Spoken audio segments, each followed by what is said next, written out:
खुशी का सुहाना सफर एपिसोड 50। जैसा कि पिछले एपिसोड में खुशी को पता चलता है कि विश्वास ने उसे माफ नहीं किया बल्कि उससे बदला लेने के मौके की तलाश में है। ये जानने के बाद खुशी उसे उसके फैसले पर छोड़कर पूजा को ढूंढने के लिए निकल पड़ती है। नमस्कार दोस्तों, मैं नम्रता शर्मा लेकर आई हूँ अपनी लिखी हुई कहानी जिसका नाम है खुशी का सुहाना सफर। उम्मीद करती हूँ कि आपका और मेरा ये सफर भी सुहाना रहेगा। अगर मेरी लिखी हुई कहानी आपको पसंद आए तो मेरी इस कहानी को लाइक करें और शेयर करें और मेरे चैनल को सब्सक्राइब करके अपना प्यार और सपोर्ट मुझे जरूर दें। धन्यवाद। अब आगे। खुशी भागती हुई क्लास में पहुंचती है जहां सभी स्टूडेंट उसे देखकर अजीब सी शक्लें बना लेते हैं और कुछ स्टूडेंट्स आपस में खुसुर फुसुर करने लगते हैं। तब खुशी उन सबको इग्नोर करके क्लास में चारों ओर नजरें दौड़ाती है, मगर पूजा उसे वहां दिखाई नहीं देती। पूजा को वहां ना पाकर खुशी थोड़ी लाउड आवाज में बोली, एक मिनट गाइस, गॉसिप्स मेरे यहाँ से जाने के बाद कर लेना। अभी तुम सब ये बताओ कि तुम लोगों ने मेरी दोस्त पूजा को कहीं देखा? किसी को पता है वो कहाँ मिलेगी? सब खुशी की ओर अचंभे से देखते हैं। तब खुशी बोली, तुम लोग नहीं पहचान देना पूजा को? अरे वही पूजा जैसे प्रोफेसर ने मेरे साथ उसे भी क्लास से बाहर निकाल दिया था, वही जिसकी वजह से अभी मेरा उस लड़के विश्वास के साथ पंगा हो गया था। याद आया कुछ? खुशी की बात सुनने के बाद भी सारे स्टूडेंट साइलेंट रहते हैं, उसे कोई जवाब नहीं देते। तब जवाब न मिलता देख खुशी उन सबसे बोली, fine, do your job, do gossips, मैं ढूंढ लूंगी उसे, बाय। और हाँ, तुम सबसे एक रिक्वेस्ट है प्लीज, अगर पूजा यहाँ इस क्लास में आए तो उसे बताना जरूर कि मैं मतलब खुशी उसे ढूंढ रही है। मैं अभी 30 मिनट पूरे कॉलेज में उसके लिए सर्च अभियान चलाऊंगी, उसके बाद कैंटीन में उसका वेट करूंगी।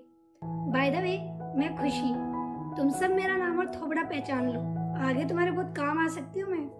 इतना बोलकर खुशी वहाँ से चली जाती है और जाकर कैंपस में चारों ओर चक्कर लगाते हुए पूजा को ढूंढने की कोशिश करने लगती है, मगर पूजा उसे कहीं दिखाई नहीं देती। इधर उधर भटक कर थक के चूर हो चुकी खुशी पेड़ के सहारे खड़ी हो जाती है और खुद से बातें करने लगती है। कहाँ चली गई पूजा यार, कहाँ ढूंढूं तुझे? नाराज है तो मैं मना लूंगी ना तुझे, तू पहले मुझे मिल तो सही।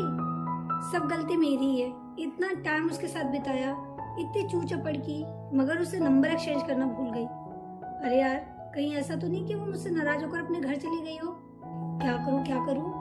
हाँ, ऐसा करती हूँ कि पापा को कॉल करके शर्मा अंकल के नंबर ले लेती हूँ और फिर शर्मा अंकल से पूजा के नंबर ले लूंगी। हाँ, ये सही रहेगा।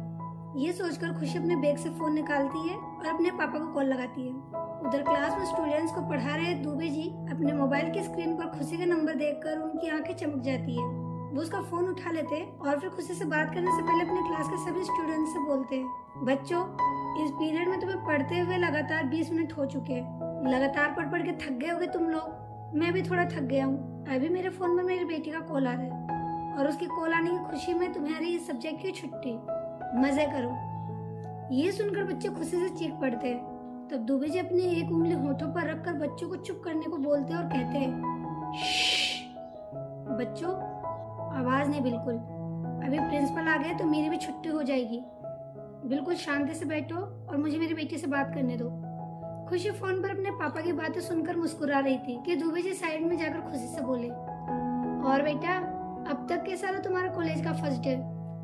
खुशी उदासी भरी आवाज में उनसे बोली, पता नहीं पापा, अभी क्लाइमैक्स बाकी है।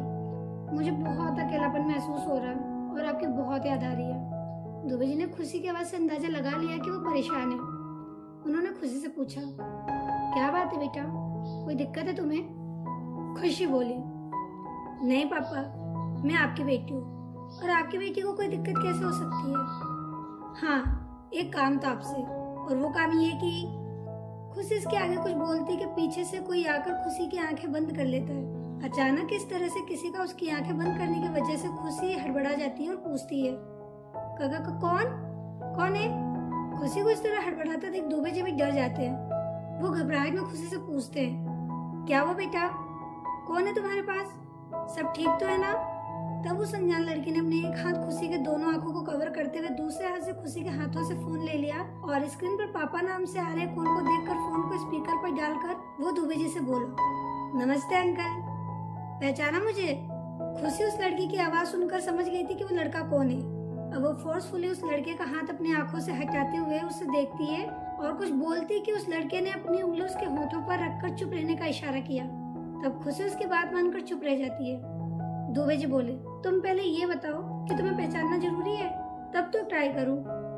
अरे क्या बताऊं बेटा, मेरे शरीर को 76 बीमारियों ने जकड़ लिया है और उन सब बीमारियों का असर सीधा मेरे दिमाग पर होता है। अब मैं बहुत ही बड़ा भुलक्कड़ बन चुका हूँ, कुछ याद नहीं रहता मुझे। और फिर तुम मेरे साथ इस अवस्था में बुझो तो जाने खेल रहे हो। अब बताओ कौन बोल रहे हो तुम?